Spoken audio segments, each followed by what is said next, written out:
Merci beaucoup. Et sans transition, je vais passer la parole à Greg qui a double casquette puisque c'est à la fois le directeur général de Xenon, mais en plus un expert mondial de la fusion nucléaire. Donc voilà, on a les deux en un. Merci. Alors,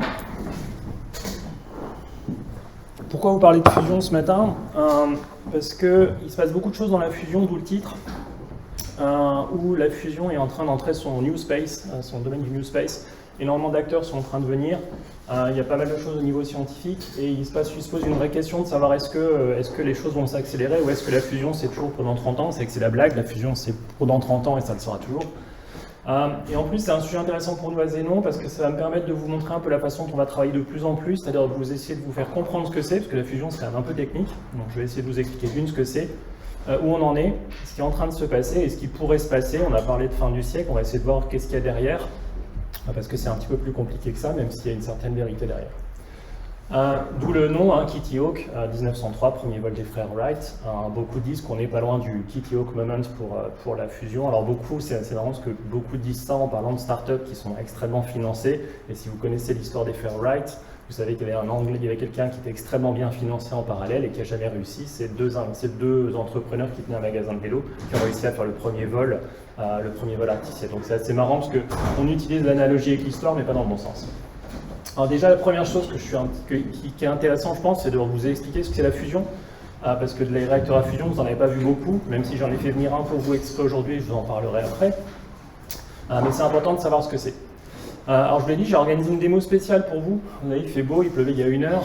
Parce que si vous regardez dans le ciel, même à Paris des fois, vous voyez un truc jaune qui brille. Et ben, c'est un réacteur de fusion nucléaire. Si vous regardez sur le soleil, si vous zoomez, vous allez très près. Vous voyez en fait de l'hydrogène, vous verrez de l'hydrogène qui fusionne. Le soleil fusionne 640 millions de tonnes d'hydrogène par seconde. Et ça fait 4,5 milliards d'années qu'il le fait tranquillement. Il a encore suffisamment de combustible pour les 5 prochaines milliards d'années, même si nous on aura quelques problèmes un petit peu avant. Donc la fusion, on sait que c'est possible. Et en fait, pourquoi je mentionne le soleil? D'une, ce qu'on dit toujours, la fusion, c'est mettre le soleil dans une boîte, mais aussi parce que c'est comme ça qu'on a eu l'idée. Sir Eddington, en 1920, se demande d'où vient l'énergie des étoiles. Il se dit que la seule source d'énergie qui est capable de soutenir une étoile, c'est une énergie nucléaire. Et on commence à avoir l'idée que ce n'est pas de la fission, c'est de la fusion. Alors on ne sait pas encore tous les mécanismes à l'époque, mais c'est vraiment là que ça démarre. Et en 1920 déjà, il se dit, si on était capable d'exploiter ce genre de source d'énergie, on aurait une source d'énergie inépuisable. Et vous voyez que c'est un peu ce qui motive toujours la recherche sur la fusion, donc l'idée est née il y a assez longtemps.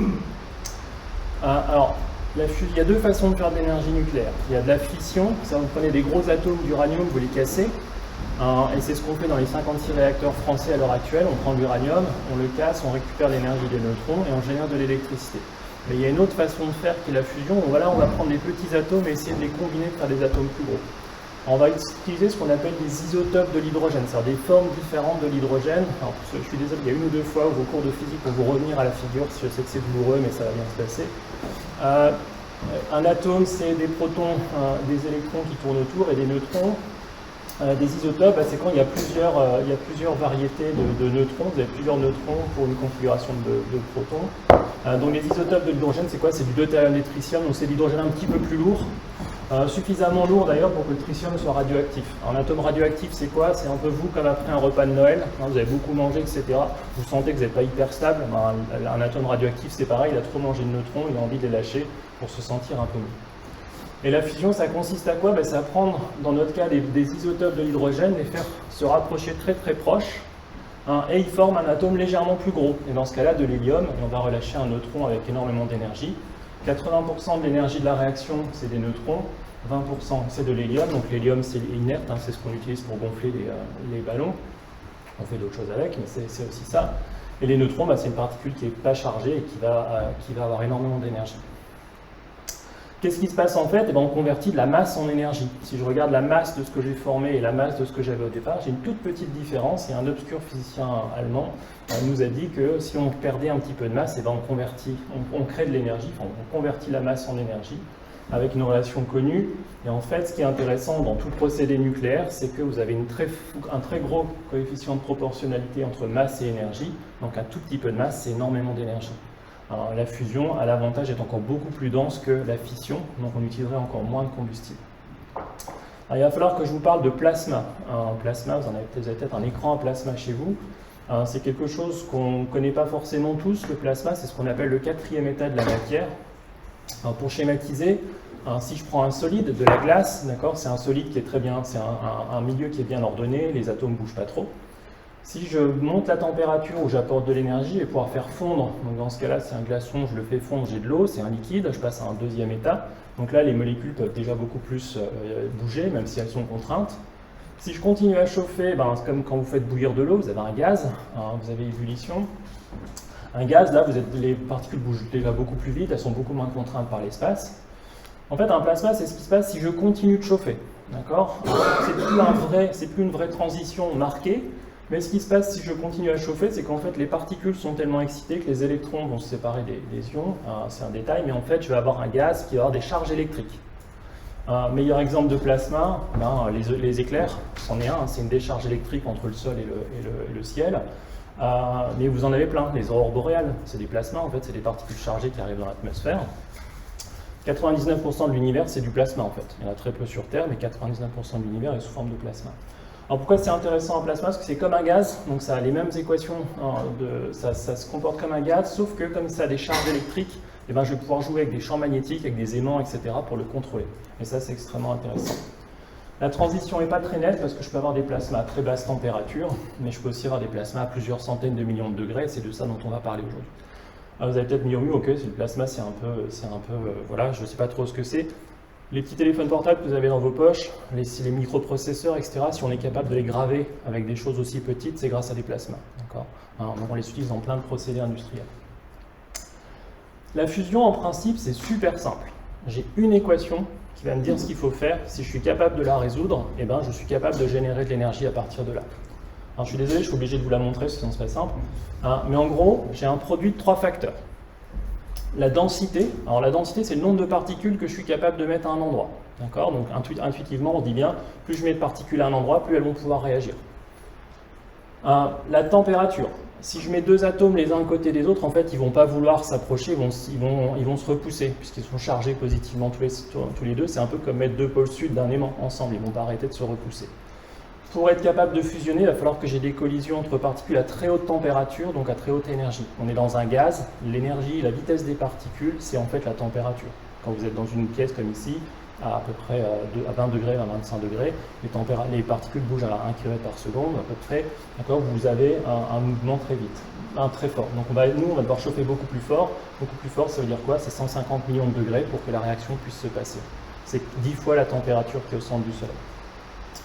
Et il va falloir que j'arrive à maintenir ce mélange suffisamment longtemps quelque part pour générer de l'énergie. Il faut que j'ai quelque chose que je sois capable d'utiliser et que je suis capable de récupérer cette énergie.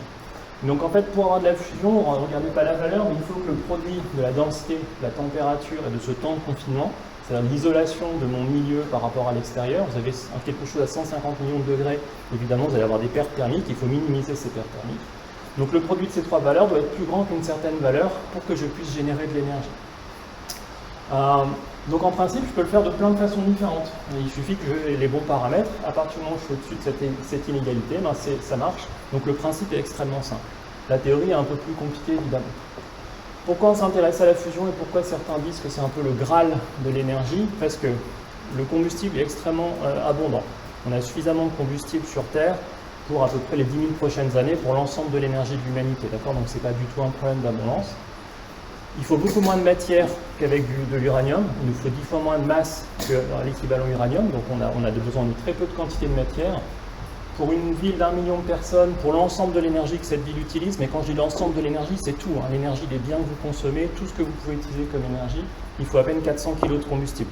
Donc c'est très très peu par rapport à ce qu'on peut avoir classiquement. Si vous aviez l'équivalent en essence, c'est 6,4 milliards de kilos, ou 6,4 millions de tonnes, de tonnes. Vous voyez qu'on est sur des ordres de grandeur totalement différents.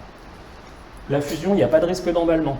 En fait, il y a une grosse différence entre des réacteurs à fission comme on a à l'heure actuelle où on n'arrête pas de modérer la réaction pour pas qu'elle s'emballe. La fusion, on se bat pour qu'elle démarre, mais la réaction ne veut faire qu'une chose, c'est ne s'arrêter. Et une réaction de fusion, ça s'arrête en quelques millièmes de seconde. Donc il ne peut rien se passer. Dès qu'il y a une instabilité, ça s'éteint.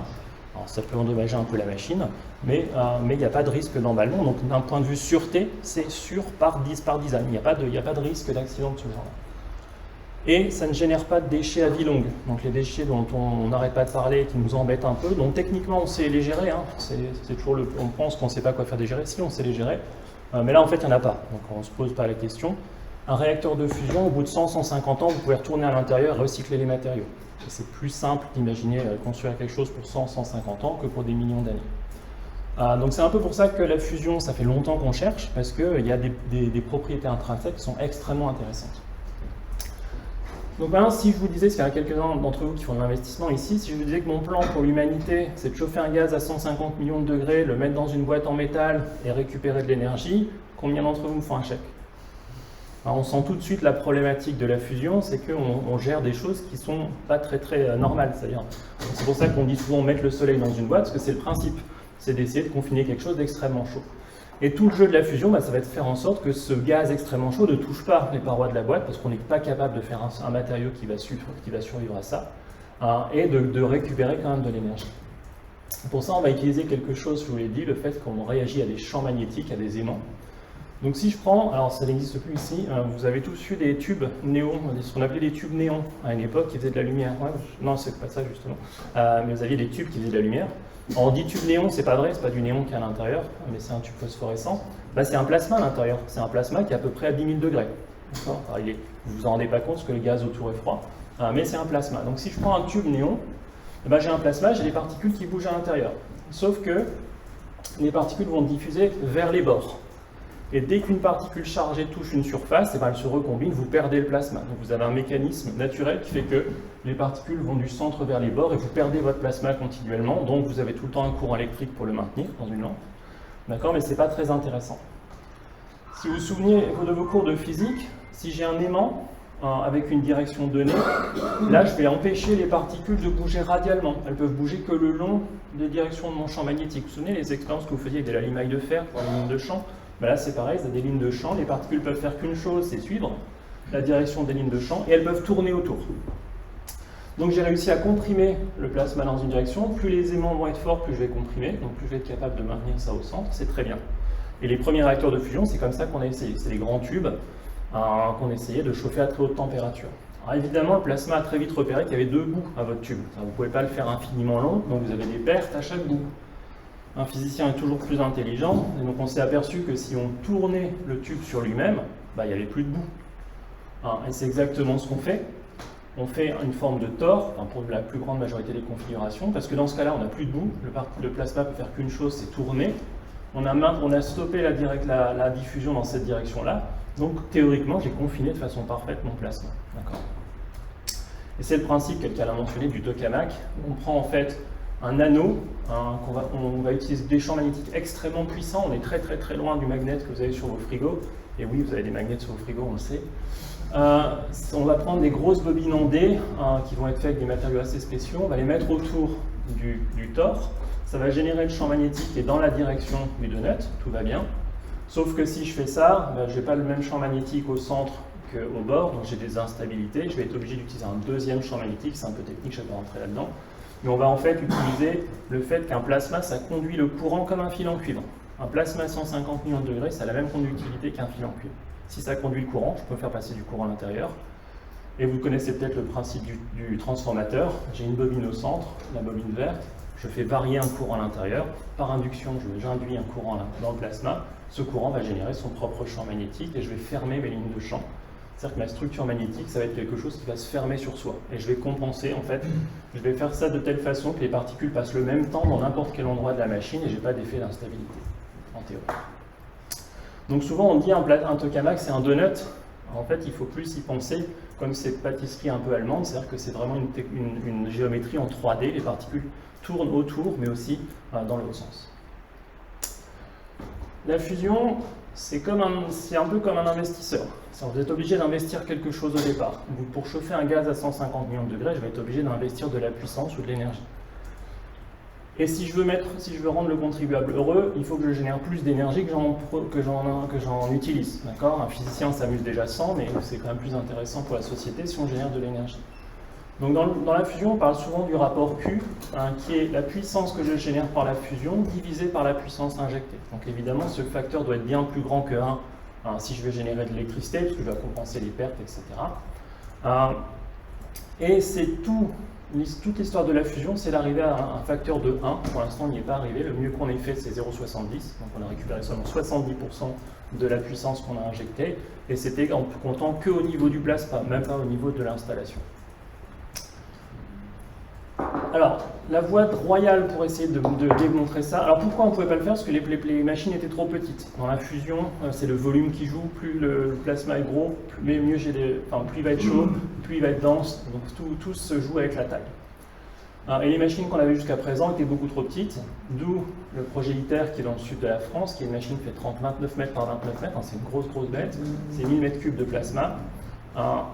Juste pour vous donner un ordre d'idée, c'est 1000 mètres cubes et ça pèse 1 gramme le plasma. Il y a très peu de matière. C'est aussi quelque chose de fondamental pour la sûreté, c'est que quoi qu'il se passe, je relâche que 1 ou 2 grammes de tritium dans l'atmosphère. C'est pas méchant, il ne faut même pas évacuer. Donc ça c'est la voie royale, 25 milliards d'euros, c'est 35 pays qui travaillent ensemble, c'est en construction à Cadarache dans le sud, c'est à peu près 3000 personnes sur site et c'est 20 000 personnes dans le monde qui travaillent là-dessus. Il y a d'autres façons de faire que le tokamak, c'est d'utiliser des lasers. En fait, si vous vous souvenez de la petite équation que je vous ai montrée, un tokamak, je travaille avec des densités très faibles, 1 gramme de matière dans 1000 mètres cubes. Là, je vais travailler avec des densités extrêmes. Je vais pousser la matière à des densités 100 fois plus élevées que celles du plomb. Donc on est sur des états de la matière qui n'existent qu'au cœur des étoiles. Pour ça, je vais prendre une toute petite bille qui fait 1 mm de diamètre, qui est cryogénique. Je vais la mettre dans un truc un peu spécial et je vais shooter 192 lasers dessus. C'est les lasers les plus puissants qui existent au monde. Et je vais faire imploser cette capsule et générer de l'énergie. Ça, il va falloir que je le fasse souvent si je veux générer de l'énergie. Mais c'est une des autres grandes voies qui est utilisée à l'heure actuelle. Alors pourquoi j'en parle?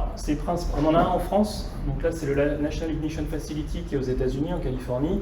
On en a un en France qui s'appelle le laser mégajoule, qui est opéré par le CEA, qui ressemble beaucoup. C'est quand même beaucoup pour faire de la recherche militaire, puisqu'en fait, ce que vous faites, c'est que vous simulez le comportement d'une arme nucléaire. La bombe H, c'est une bombe qui contient du deutérium tritium. Donc ça permet aussi de faire de la simulation, mais aussi de la fusion. Et pourquoi j'en parle? Parce que l'année dernière, ils ont atteint un point assez intéressant où ils ont généré 70% de l'énergie qu'ils ont injectée dans la capsule. Et en fait, si on regarde vraiment au niveau du combustible, ils ont atteint en fait le Graal, c'est-à-dire qu'ils ont généré au niveau de la capsule plus d'énergie qu'ils en ont couplé. Donc c'est extrêmement intéressant et ça montre qu'on progresse. C'est un projet qui a connu une enfance assez difficile, comme tous les projets dans la fusion, mais qui en 6-7 ans a progressé d'un facteur 1000 en termes de performance. Donc on progresse très vite.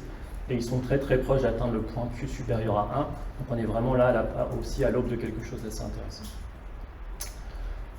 Sur cette voie, il y a plusieurs pays qui ont décidé d'accélérer un peu les choses. Donc ITER, si on prend ITER, c'est 2040 la démonstration de la fusion, vraiment. Vous comptez un premier réacteur, c'est dans les années 2050 connecté à la grille. Ça ne sera pas un réacteur optimal, donc on parle encore juste d'un démonstrateur. Et après, vous faites un prototype commercial. Plusieurs pays ont décidé d'aller plus vite. Le plus agressif, c'est l'Angleterre, on pourrait ne pas le croire, mais si, qui a lancé un programme public assez intéressant en termes de financement qui vise à avoir un réacteur en 2040, donc quasiment en même temps qu'ITER démontrera la fusion. Les Chinois travaillent exactement en parallèle d'ITER, donc ils ont calé leur planning sur ITER. Ils visent aussi un réacteur qui produira 1 gigawatt électrique dans les années 2040-2050. Et les États-Unis sont en train de se mettre d'accord sur un réacteur compact aussi dans les années 2040. Mais ça, c'est que du financement public. C'est vraiment de la recherche pure et le développement de la recherche telle qu'on la connaît. Depuis quelques années, alors deux choses que je voudrais préciser. Pourquoi la fusion, ça prend si longtemps? D'une, parce que c'est extrêmement compliqué. La fusion, c'est une physique qu'on ne connaît pas, qu'on ne comprend pas complètement. Juste pour vous montrer un exemple, en espérant que ça marche, sinon vous savez pourquoi la fusion ne marche pas. C'est à ça que ça ressemble à un plasma de fusion. Vous voyez tous les petits trucs qui bougent dans tous les sens, ce sont des particules qui bougent.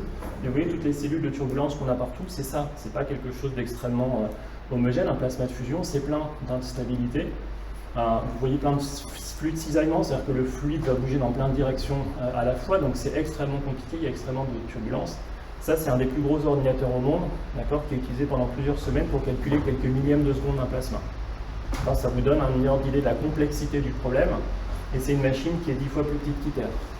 ITER, pour simuler 1 millième de seconde d'un plasma, il nous a fallu 5 à 6 semaines de l'ordinateur le plus puissant au monde, et on l'a fait la première fois qu'on l'a fait, on l'a fait sauter, parce que ça générait trop de données par rapport au système de stockage, mais on est sur des systèmes qui, en termes de complexité, à part le système climatique, il n'y a pas grand-chose de plus compliqué numériquement.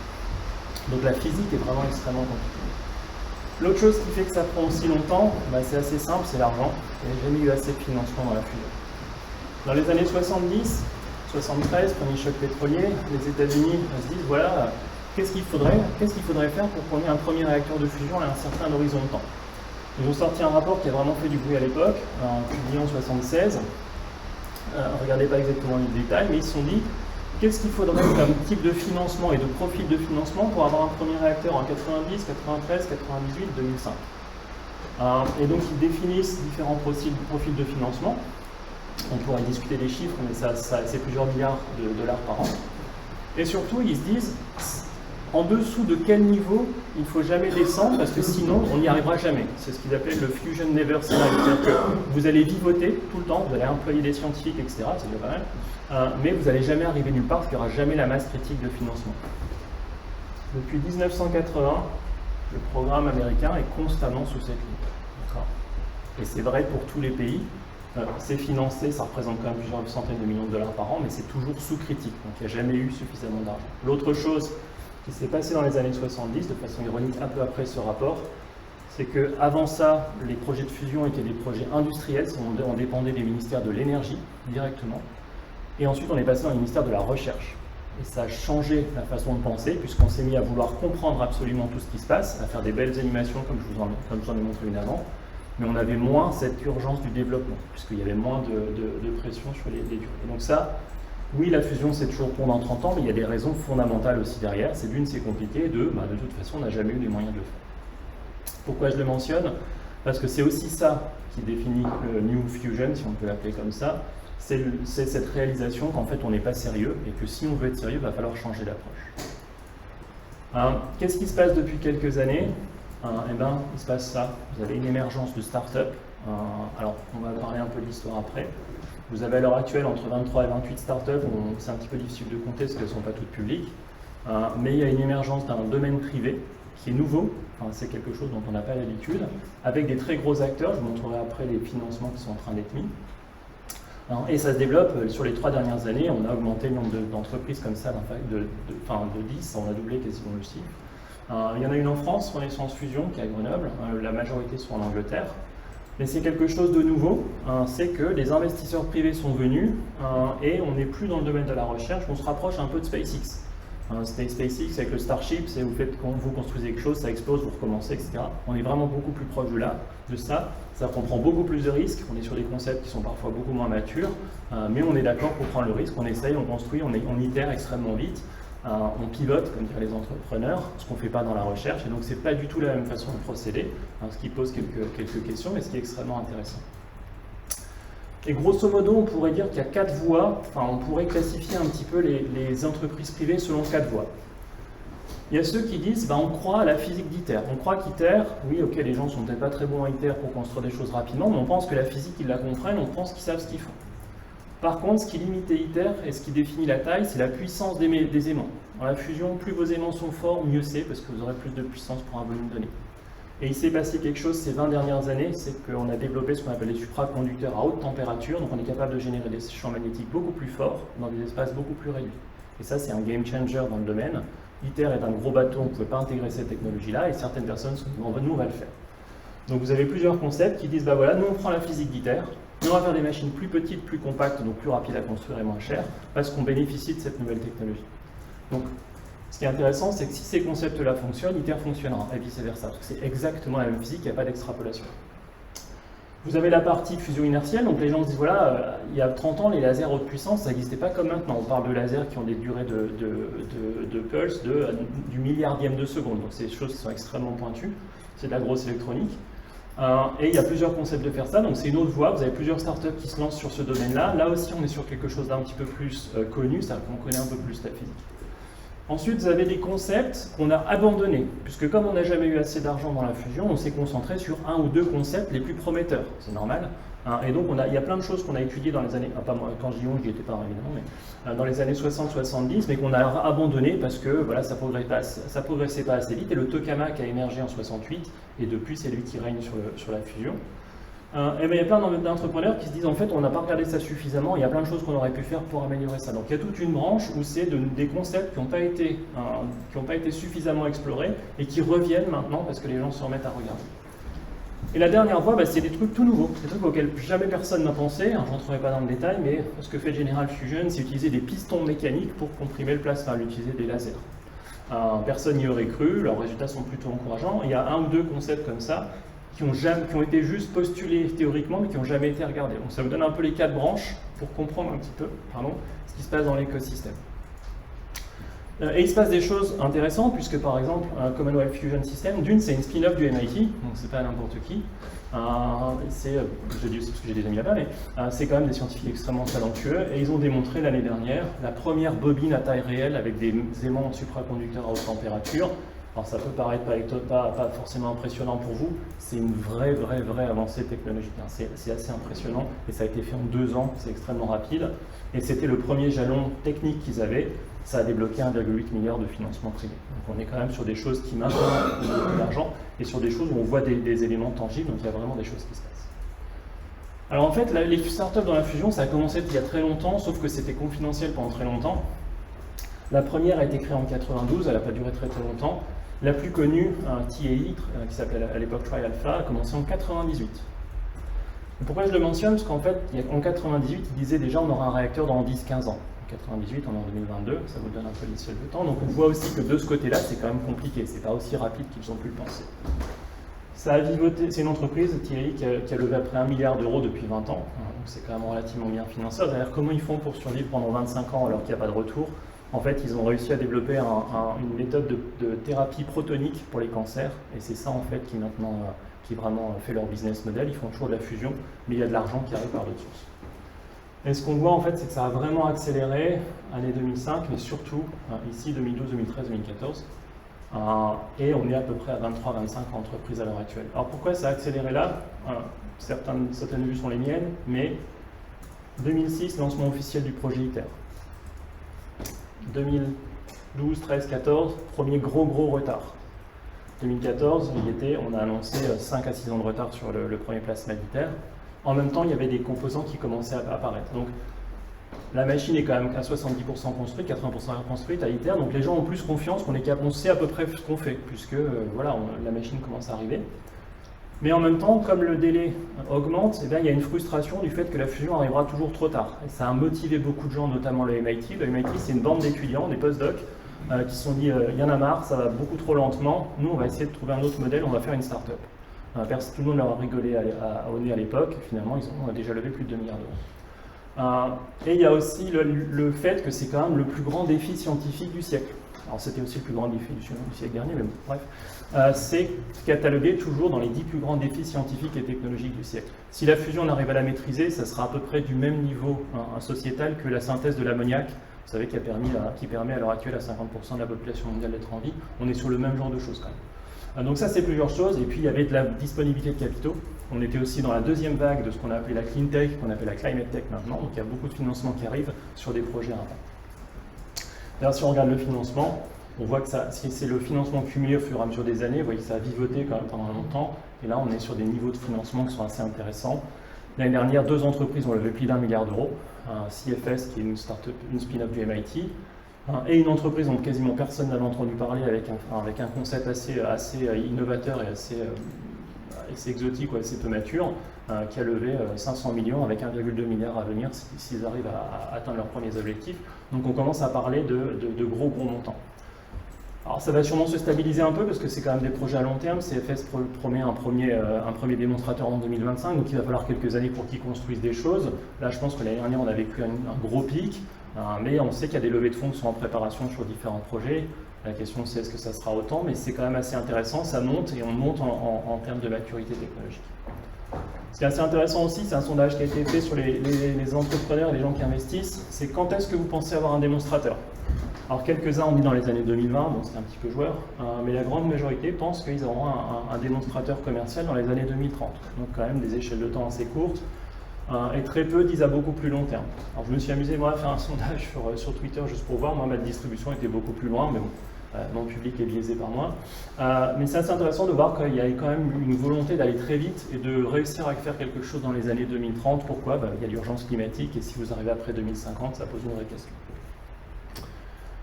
Alors maintenant, si on regarde tout ça, quelles sont la perspective? Il y a deux questions à se poser. Où en sont toutes ces startups? Est-ce qu'elles sont vraiment proches de ce qu'il faudrait faire pour un réacteur de fusion?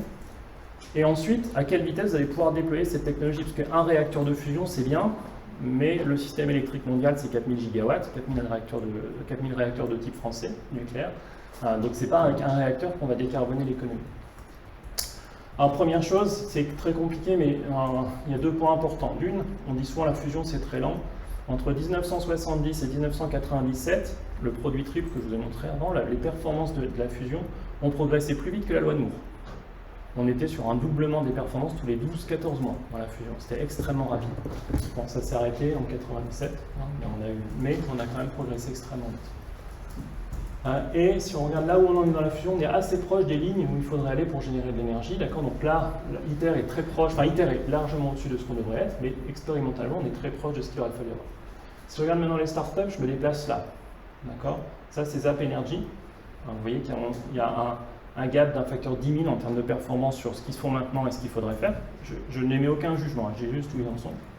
Si on regarde General Fusion, ils sont à peu près ici, donc on a un facteur 1000 aussi. Helion est un petit peu plus haut. Mais on voit que l'ensemble en fait, de ces startups qui est par ici, elles ont quand même beaucoup de boulot encore à faire. Alors vous allez me dire, c'est un peu débile si on pense avoir, vous allez peut-être me dire poliment, mais si on est si loin des performances qu'il faut, pourquoi s'embêter? Rappelez-vous que la fusion c'est exponentiel, donc ça ne dépend pas linéairement, les performances augmentent toujours exponentiellement avec un facteur, donc ça peut aller très très vite avec certains paramètres. Donc, elles en sont quand même à un stade relativement peu mature, mais ça se développe vite, donc reste à voir jusqu'où on pourrait aller. Et la dernière question, c'est si ça marche, quand est-ce que ça pourrait être intéressant, quand est-ce que ça pourrait être mature sur le marché? Pour ceux qui étaient là il y a un mois, on a parlé de la vitesse de déploiement des technologies. Donc un petit modèle qu'on s'est amusé à faire à Zénon, c'est de dire voilà, si on prend les renouvelables, même le nucléaire, le taux de déploiement c'était 25-35% par an de capacité ajoutée au pic, d'accord? Donc on peut se dire, admettons qu'on soit capable de faire aussi bien avec la fusion. Donc on va compter un premier réacteur en 2035. Donc quand je parle de réacteur, c'est un vrai réacteur commercial. Donc là, on est plutôt sur la voie start-up. La démonstration d'ITER, vous voyez que c'est là, donc on est déjà avant. Si on prend un taux de croissance comme on pense pour les autres énergies, vous voyez qu'on a 1% de la demande énergétique mondiale. Alors c'est toute énergie confondue, on serait à 5% de la demande électrique dans les années 2060. D'accord, donc après, ça peut aller très vite, mais on voit que c'est la deuxième moitié du siècle avant d'atteindre ce qu'on appelle la matérialité. Si on prend la voie ITER, ITER démonstration ici, vous construisez votre premier réacteur dans les années 2050, donc vous dites qu'il va en fusion année 2050 avec un S, c'est-à-dire 2059. Soyons honnêtes. Donc vous construisez dans les années 2050, vous opérez dans fin des années 2050 et vous avez le même taux de croissance. Vous voyez que c'est pareil, là on est sur plus que la moitié du siècle. Alors deux choses importantes, est-ce que ça veut dire qu'il ne faut pas le faire? Non, parce que c'est quand même extrêmement important. Et de deux, c'est à l'échelle mondiale. Peut-être qu'un pays pourra utiliser ça à beaucoup plus grande échelle. C'est ce qui s'est passé pour le nucléaire dans les années 70 pour la France. Ça peut aller beaucoup plus vite au niveau national, donc c'est quand même intéressant. Au niveau mondial, il est vrai que c'est difficile d'imaginer un futur où vous avez, en 2050-2060, vous avez la fusion qui est une source dominante d'énergie. Et donc ça, c'est quand même quelque chose qu'il faut garder en tête, comme dans toute technologie. D'une, on n'est encore pas arrivé à la maturité technologique, il reste beaucoup de choses à faire. Et de deux, après, il faut construire des réacteurs rapidement.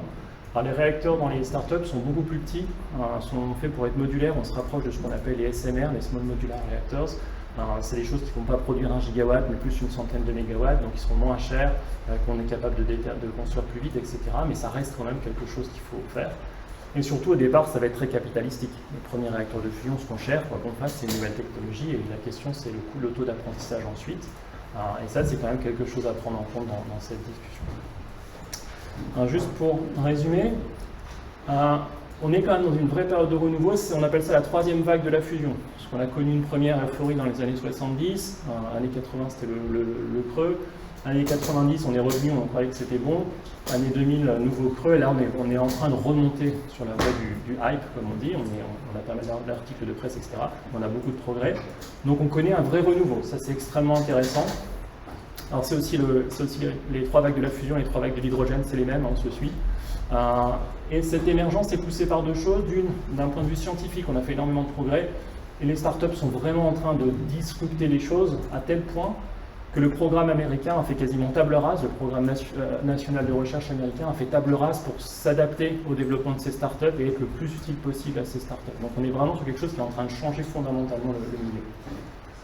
2021 a vu des résultats extrêmement intéressants d'un point de vue fusion. On est très proche d'atteindre le Q égale 1. On a vu aussi des montants records d'investissement. Donc c'est quand même, ça donne un petit peu d'espoir que les choses sont en train de se passer. Les dates annoncées, je vous l'ai dit, sont très ambitieuses, mais bon, il y a quand même parfois des choses derrière, et après tout, il faut être ambitieux.